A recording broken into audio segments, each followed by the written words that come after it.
있습니다. 한 시민이 만든 사이트입니다. 1년 뒤에 다 찍어주더라 라고 말한 윤상현 의원을 언급하며 헛소리를 하니까 너무 빡쳐서 영원히 박제하겠다며 사이트를 만든 배경을 설명했습니다. 공교롭게 까지 침착하게 대응한 시민들 덕에 다행히 큰 충돌이나 위험한 상황은 없었습니다. 양동훈 기자입니다. 돌발 행동은 벌어지지 않았습니다. 시민들은 철수하는 군인들을 박수를 치며 배웅하기도 했습니다. 요즘 한국 정말 어지럽구나. 한국 어쩌려고 저러는 거야? 쟤네 안 망할 수 있는 거야? 한국의 계엄령 사태에 수군거리는 외국인들 사이로 날아온 편지 한 통이 난리입니다. 태국의 인권운동가이자 NGO 대표인 마이클이 보내온 특별한 편지인데요. 한국인들이 민주주의를 지키는 방법이라는 제목의 이 편지에는 현재 한국의 모습을 바라보며 깊은 감동을 받은 한 태국인의 진솔한 마음이 담겨 있었습니다. 사연 바로 시작하겠습니다. 안녕하세요. 저는 태국 방콕에서 보이스 오브 디마크러시 NGO를 운영하고 있는 마이클입니다. 제가 오늘 이렇게 편지를 쓰게 된 것은 지난 12월 3일 한국에서 일어난 놀라운 일을 전 세계 민주주의를 사랑하는 사람들과 나누고 싶어서입니다. 저는 그날 밤 두려움과 충격 그리고 마지막에는 깊은 감동과 희망을 느꼈습니다. 한국인들이 보여준 민주주의를 지키는 힘, 그 특별한 이야기를 들려드리고 싶습니다. 1992년 5월 17일 방콕 민주화 시위 현장에서 찍은 흑백 사진 한 장이 제 사무실 책상 한켠에 놓여 있습니다. 사진 속에는 24살의 제가 수천 명의 시민들과 함께 민주주의를 외치던 순간이 담겨 있습니다. 그날의 기억은 지금도 선명합니다. 새벽녘 탱크가 도심으로 진입하는 소리에 온 도시가 깨어났고 거리는 순식간에 아수라장이 되었습니다. 그때 우리는 패배했습니다. 수많은 시민들이 군부의 총구 앞에서 쓰러졌고 저를 포함한 수백 명의 활동가들이 체포되었습니다. 9개월간의 수감 생활 동안 저는 매일 같은 질문을 던졌습니다. 과연 우리는 언제쯤 진정한 민주주의를 이룰 수 있을까?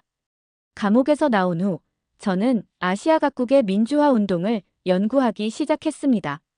그러던 중 우연히 한국의 5.18 광주 민주화 운동에 대해 알게 되었고 그 이후 한국의 민주화 과정에 깊은 관심을 가지게 되었습니다. 1987년 6월 항쟁으로 이어진 군부 독재 종식, 그리고 2016년 촛불혁명까지 한국의 역사는 저에게 큰 희망이 되었습니다. 특히 인상 깊었던 것은 한국인들의 평화적인 저항 방식이었습니다. 2016년 겨울 수백만 시민들이 촛불을 들고 광화문 광장에 모였지만 단 한 건의 폭력 사태도 없었다는 사실이 놀라웠습니다. 태국에서는 상상하기 힘든 일이었죠. 지난해 9월 드디어 저는 서울을 방문할 기회를 얻었습니다. 광화문 광장에 서서 이곳에서 벌어졌던 수많은 시위와 집회들을 떠올렸습니다. 그러나 제가 본 것은 평화로운 일상이었습니다. 회사원들은 자유롭게 점심을 즐기고 관광객들은 사진을 찍으며 젊은이들은 거리 공연을 즐기고 있었죠. 특히 기억에 남는 것은 광화문 근처 한 카페에서 만난 70대 할아버지와의 대화였습니다. 그는 4.19 혁명부터 촛불혁명까지 한국 민주화의 산증인이었습니다. 우리는 수십 년간 독재에 맞서 싸웠지만 단 한 번도 희망을 잃지 않았소. 왜냐하면 우리 모두가 민주주의라는 하나의 꿈을 꾸고 있었기 때문이지. 젊은이들이 민주주의를 당연하게 여기는 것이 때론 안타깝지만 한편으로는 그것이 바로 우리가 이루고자 했던 것 아니겠소? 서울에서 보낸 일주일 동안 저는 매일 새로운 발견을 했습니다. 길거리에서 자유롭게 정부를 비판하는 시민들, 다양한 목소리를 전하는 언론, 평화로운 집회와 시위. 이 모든 것이 한국 민주주의의 성숙함을 보여주는 증거였습니다. 귀국 후 저는 한국의 이야기를 아시아 각국의 활동가들과 나누기 시작했습니다. 한국은 우리에게 희망이었습니다. 군사독재를 평화적으로 끝내고 선진 민주주의를 이룩한 나라, 시민의 힘으로 대통령을 탄핵시킬 수 있는 나라. 한국은 민주주의가 결코 서구만의 전유물이 아니라는 살아있는 증거였습니다. 그러나 지난 12월 3일 밤 충격적인 뉴스가 전해졌습니다. 한국에서 계엄령이 선포되었다는 소식이었습니다. 마치 30년 전 방콕의 악몽이 되살아난 것만 같았습니다. 이제 막 움트기 시작한 아시아의 민주주의가 또다시 시련을 맞이하는 순간 저는 깊은 절망감을 느꼈습니다. 그날 저녁 방콕의 보이스 오브 디마크러시 사무실에는 여느 때와 다름없는 고요함이 감돌고 있었습니다. 저는 미얀마, 캄보디아, 라오스 등 동남아시아 각국의 활동가들과 화상회의를 하고 있었습니다. 주제는 아시아의 민주주의 현황이었죠. 한 미얀마 활동가가 한국처럼 되려면 우리는 얼마나 더 노력해야 할까요? 라고 물었던 게 기억납니다. 그때였습니다. 오후 10시 28분, 태국 현지 시각으로는 밤 8시 28분. 한 활동가가 스마트폰을 보다가 놀란 목소리로 외쳤습니다. 마이클, 큰일 났어요. 한국에서 계엄령이 선포됐대요. 처음에는 가짜뉴스라고 생각했습니다. CNN, BBC 등 주요 외신들의 속보를 확인하기 전까지는 믿을 수 없었죠. 하지만 순식간에 SNS가 들썩이기 시작했고 해시태그 사우스코리아, 해시태그 마셜로우가 전 세계로 퍼져나갔습니다.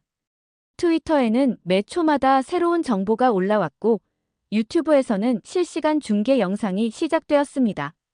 사무실의 대형 모니터로 한국의 실시간 뉴스를 틀었습니다.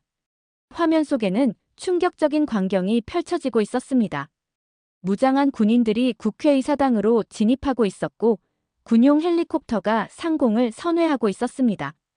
마치 1992년 방콕의 그날처럼 민주주의의 심장부가 포위되고 있었습니다.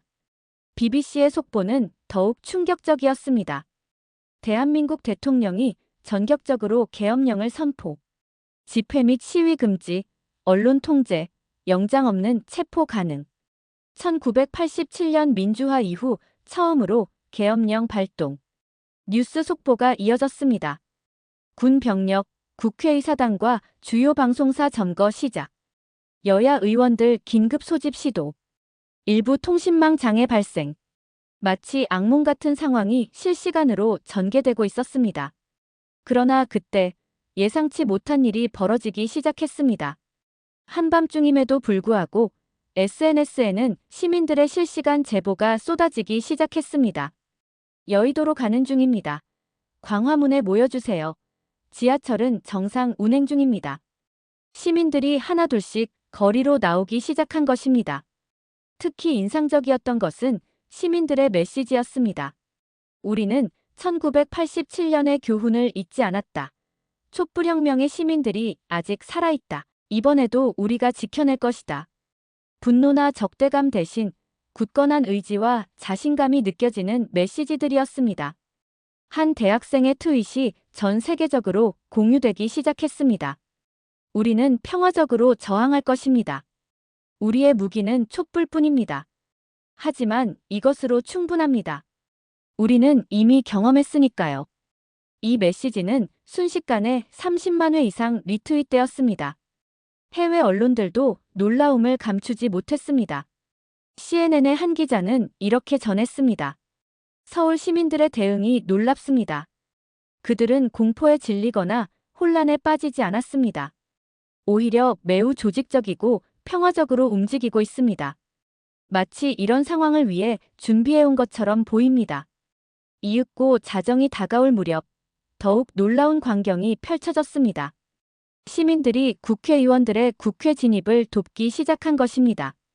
그들은 바리케이트를 넘는 의원들을 받쳐주고 군인들과 대화를 시도하며 평화적인 방법으로 저항을 이어갔습니다. 밤 11시가 되자 서울 곳곳에서는 더욱 놀라운 광경이 펼쳐졌습니다. 계엄령 소식을 접한 시민들이 자발적으로 조직화되기 시작한 것입니다.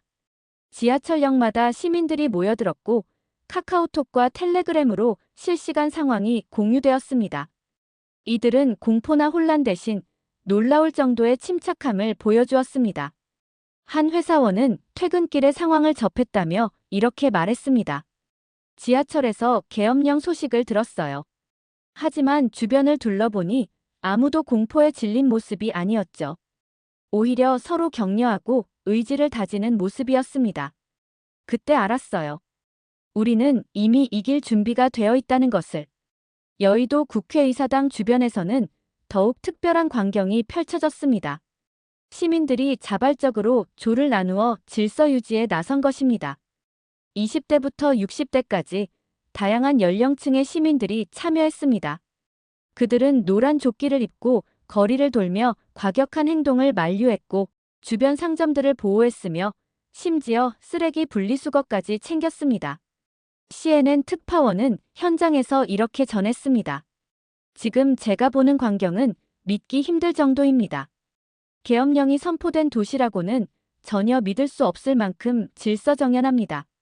시민들은 마치 일상적인 집회를 하듯 평화롭게 행동하고 있으며 군인들과 대화를 시도하고 있습니다.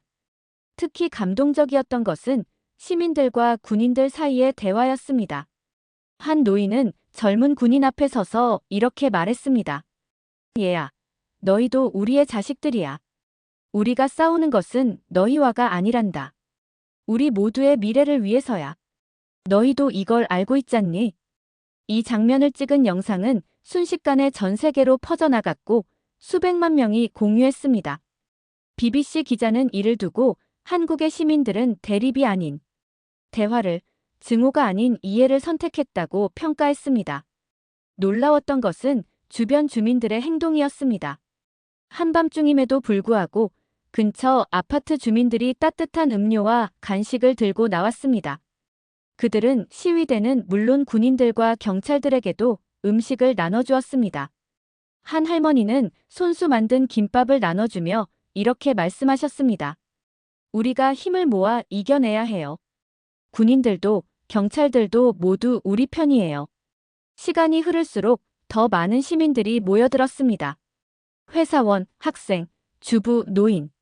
각계각층의 시민들이 자신의 역할을 찾아 행동했습니다. 누군가는 SNS로 현장 상황을 실시간 중계했고 또 다른 이들은 응급 상황에 대비해 의료팀을 조직했습니다. 외신 기자들은 이러한 시민들의 모습에 놀라움을 금치 못했습니다. 알자지라의 특파원은 한국 시민들의 성숙한 시위 문화는 세계적으로도 유례를 찾기 힘들다고 평가했고 로이터즈는 이것이 바로 살아있는 민주주의의 모습이라고 보도했습니다. 자정이 가까워올 무렵 시민들의 힘은 절정에 달했습니다. 국회의원들의 본회의장 진입을 돕기 위해 인간띠를 만들고 군인들과 대화를 이어가며 끝까지 평화적 저항을 이어갔습니다. 그들의 눈빛에는 두려움 대신 확신이 있었고 분노 대신 결연한 의지가 있었습니다. 자정이 막 지난 시각, 서울의 밤하늘은 유난히 맑았습니다. 국회의사당 주변에 모인 수만 명의 시민들은 숨죽인 채 스마트폰 중계 화면을 지켜보고 있었습니다. 그리고 마침내 기적과도 같은 순간이 찾아왔습니다. 비상계엄해제 요구안 표결을 시작하겠습니다. 국회 본회의장에서 울려 퍼진 의장의 목소리는 생중계를 통해 전 세계로 전달되었습니다. 190명의 국회의원들이 본회의장에 모였고 여야를 가리지 않고 만장일치로 계엄령 해제안이 통과되었습니다. 불과 2시간 전만 해도 군인들에게 막혀있던 국회의사당에서 민주주의의 승리가 선언된 것입니다. CNN의 중계 화면은 이 순간을 이렇게 전했습니다. 지금 서울에서는 믿을 수 없는 일이 벌어지고 있습니다. 의원들은 담을 넘고 바리케이트를 뚫고 국회로 들어왔습니다. 그들을 도운 것은 다름 아닌 시민들이었습니다. 그리고 지금 그들은 한국 민주주의 역사의 새로운 장을 쓰고 있습니다. 한 초선 여당 의원의 발언은 전 세계 언론의 주목을 받았습니다. 저는 오늘 새벽 제 아이들의 얼굴을 떠올렸습니다. 우리가 물려줄 대한민국은 두려움의 나라가 아닌 희망의 나라여야 합니다. 그래서 저는 계엄 해제에 찬성표를 던집니다. 본회의장 밖에서는 더욱 감동적인 장면이 펼쳐졌습니다. 표결 소식이 전해지자 환호성이 터져 나왔지만 시민들은 과도한 승리의 제스처를 보이지 않았습니다. 오히려 서로를 끌어안고 위로하는 모습이었죠. 일부는 눈물을 흘리기도 했습니다. 한 대학생은 BBC와의 인터뷰에서 이렇게 말했습니다. 우리는 승리한 게 아닙니다. 우리의 당연한 권리를 지켜낸 것뿐이에요. 이것이 진정한 민주주의입니다. 우리는 이미 촛불혁명을 통해 배웠어요. 평화적인 방법으로도 우리의 목소리를 낼 수 있다는 것을. 계엄령 해제 직후의 모습은 더욱 인상적이었습니다. 시민들은 자발적으로 주변 정리를 시작했고 거리는 놀랍도록 빠르게 일상을 되찾아갔습니다. 새벽 2시가 되자 군인들은 철수를 시작했고 시민들은 그들을 향해 박수를 보냈습니다. AP통신은 다음 날 아침 이런 특별한 기사를 실었습니다. 서울의 거리는 마치 어젯밤의 일이 꿈이었던 것처럼 평화로웠다. 출근길 시민들은 평소와 다름없이 커피를 들고 지하철로 향했고 아침 조깅을 하는 사람들의 모습도 보였다. 전날 밤 계엄령과 시위대가 있었다는 것이 믿기지 않을 정도였다. 월스트리트 저널은 사설을 통해 이렇게 평가했습니다. 한국은 2시간 만에 민주주의를 지켜냈다. 그 과정에서 단 한 건의 폭력 사태도 기물 파손도 없었다. 이는 분명 세계 민주주의 역사에 새로운 이정표가 될 것이다. 한 외신 기자는 이날의 사건을 역16 사태라고 표현했습니다. 미국에서는 의사당을 파괴하기 위해 난입했지만 한국에서는 의사당을 지키기 위해 시민들이 모였다는 점에서 정반대의 의미를 가진다는 것입니다. 이는 한국 민주주의의 성숙함을 상징적으로 보여주는 표현이었습니다. 계엄 해제 이후 세계의 시선은 한국으로 집중되었습니다. 방콕의 저희 사무실에는 세계 각국의 민주화 운동가들로부터 문의가 쏟아졌습니다. 어떻게 그렇게 신속하게 대응할 수 있었는가? 어떻게 폭력 없이 해결할 수 있었는가? 시민들은 어떻게 그렇게 평화로운 저항을 할 수 있었는가? 질문은 끝없이 이어졌습니다. BBC 로라 비커 기자의 특별 리포트는 전 세계 언론의 주목을 받았습니다. 최근 몇 년간 중국 특파원으로 일하다가 오랜만에 한국을 찾은 그녀의 눈에 비친 한국의 모습은 특별했습니다. 지난 3년간 중국에서 목격한 것과는 완전히 다른 광경이었습니다. 베이징에서는 작은 시위조차 즉각적인 진압의 대상이 되었고 소셜미디어의 관련 게시물은 삭제되었으며 시위 참가자들은 즉각 연행되었습니다. 하지만 서울에서는 달랐습니다. 시민들은 두려움 없이 자신의 의견을 표현했고 언론은 자유롭게 상황을 보도했으며 소셜미디어를 통한 정보 공유도 전혀 제한받지 않았습니다. CNN의 특파원은 현장에서 이렇게 전했습니다. 한국의 시위 문화는 세계적으로도 유래를 찾기 힘듭니다. 시민들은 마치 평화축제를 즐기듯 질서정연했고 심지어 군인들과 대화를 나누며 간식을 나누는 모습까지 보였습니다. 한 노인은 저에게 이렇게 말했습니다. 우리는 이미 광주와 6월 항쟁을 겪었습니다. 평화로운 방법으로도 이길 수 있다는 것을 알고 있죠. 뉴욕타임즈는 디지털 시대의 민주주의 교과서라는 제목의 사설을 게재했습니다. 한국의 시민들은 디지털 기술을 민주주의의 도구로 완벽하게 활용했다. 실시간 생중계와 위치 공유, 안전한 집결지 정보 공유까지. 이는 21세기 시민 저항의 새로운 모델이 될 것이다. 독일 대여 스피젤의 한국의 2시간이라는 특집 기사는 전 세계적으로 큰 반향을 일으켰습니다. 베를린 장벽이 무너지는데 수개월이 걸렸다면 한국은 단 2시간 만에 새로운 장벽이 세워지는 것을 막아냈다. 평화 시위의 힘이 폭력적 진압보다 강하다는 것을 보여준 역사적 순간이었다. 프랑스 르몽데는 민주주의의 새로운 기준이라는 제목으로 한국의 사례를 분석했습니다. 한국 시민들의 대응은 마치 잘 짜여진 오케스트라 같았다. 지휘자 없이도 각자가 자신의 역할을 완벽히 수행했고 그 결과는 경이로웠다. 아시아 각국의 반응은 더욱 뜨거웠습니다. 태국의 제1야당 인민당 소속 파릿 와차라신두 하원 의원은 자신의 SNS를 통해 한국이 보여준 것은 우리의 희망이라며 긴 글을 남겼습니다. 그들은 민주주의를 지키는 새로운 방법을 세계에 보여주었고 이는 쿠데타의 위험에 노출된 많은 아시아 국가들에게 중요한 교훈이 될 것이다. 홍콩의 민주화 운동가 조슈아 웡은 트위터를 통해 이렇게 말했습니다. 한국은 우리에게 희망을 주었다. 그들이 보여준 것처럼 시민의 힘은 어떤 무기보다도 강하다. 우리도 언젠가는 그들처럼 될 수 있을 것이다. 미얀마의 민주화 운동 지도자는 눈물을 흘리며 이렇게 말했습니다. 우리는 지금까지 총과 폭력에 맞서 싸워왔습니다. 하지만 한국이 보여준 것처럼 평화적인 방법으로도 승리할 수 있다는 희망을 보았습니다. 이제 우리도 할 수 있다는 자신감이 생겼습니다. 전 세계 SNS에서는 해시태그 디마크러시인 코리아, 해시태그 코리안 미라클 등의 해시태그가 트렌드에 올랐고 수많은 사람들이 한국의 민주주의를 응원하는 메시지를 남겼습니다. 시드니의 한 대학생은 이렇게 적었습니다. 한국이 보여준 것은 단순한 시위가 아닙니다. 그들은 민주주의의 새로운 장을 열었습니다. 이제 이 특별했던 하룻밤의 이야기를 마무리하려 합니다. 저는 그날 밤 방콕 사무실에서 지켜본 한국의 모습을 절대 잊지 못할 것입니다. 그것은 단순한 계엄령 해제가 아닌 아시아 민주주의의 새로운 장이 열리는 순간이었기 때문입니다.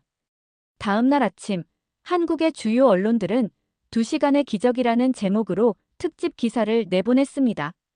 해외 언론들도 앞다투어 한국의 사례를 분석하기 시작했습니다.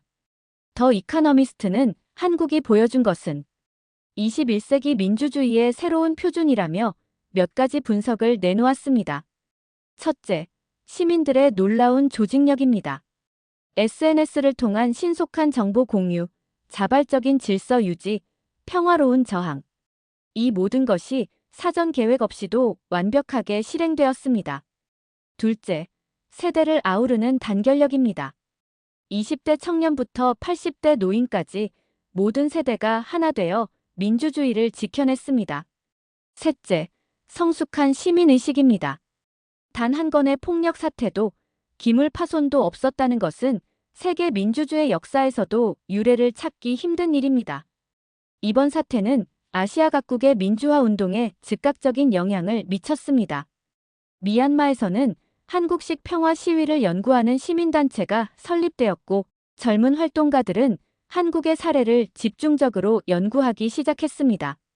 태국에서는 민주주의 수호를 위한 시민 교육 프로그램이 시작되었고 홍콩의 민주화 운동 단체들도 변화하기 시작했습니다. 일본 아사히 신문의 분석은 더욱 깊이가 있었습니다. 한국의 민주주의는 이제 성숙기를 넘어 새로운 단계로 접어들었다. 그들은 더 이상 서구의 민주주의를 모방하지 않는다. 오히려 아시아적 가치와 현대 민주주의의 조화라는 새로운 모델을 제시하고 있다. 이는 아시아 민주주의의 미래를 보여주는 것이다. 영국 LSE의 정치학자도 자신의 논문에서 이렇게 분석했습니다. 한국의 사례는 디지털 시대 민주주의의 새로운 가능성을 보여준다. 시민들은 SNS를 통해 실시간으로 소통하고 조직화했으며 이는 기존의 어떤 시민운동보다도 효과적이었다.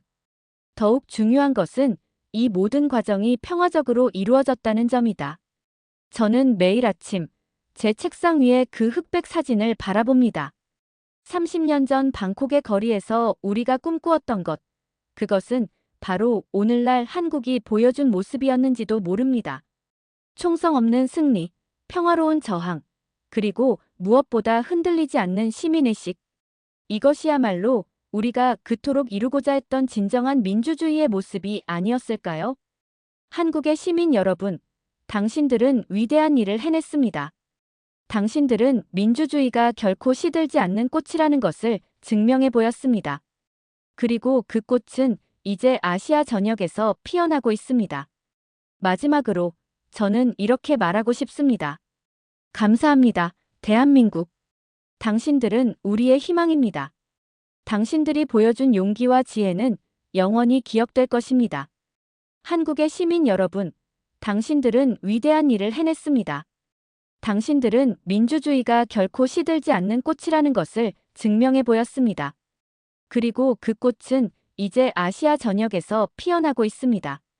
그날 밤 한국의 민주주의를 지켜낸 것은 우리 모두였습니다. 국회 담장을 넘었던 의원들, 한밤중에 거리로 나섰던 시민들, 그리고 양심에 따라 행동했던 군인들까지. 우리 모두가 민주주의라는 하나의 꽃을 피워낸 것입니다. 마이클이 말한 것처럼 우리의 경험은 이제 다른 나라들에게 희망이 되고 있습니다. 우리가 지켜낸 것은 단순히 하룻밤의 민주주의가 아닌 미래의 희망이었던 것이죠. 오늘 사연 어떠셨나요?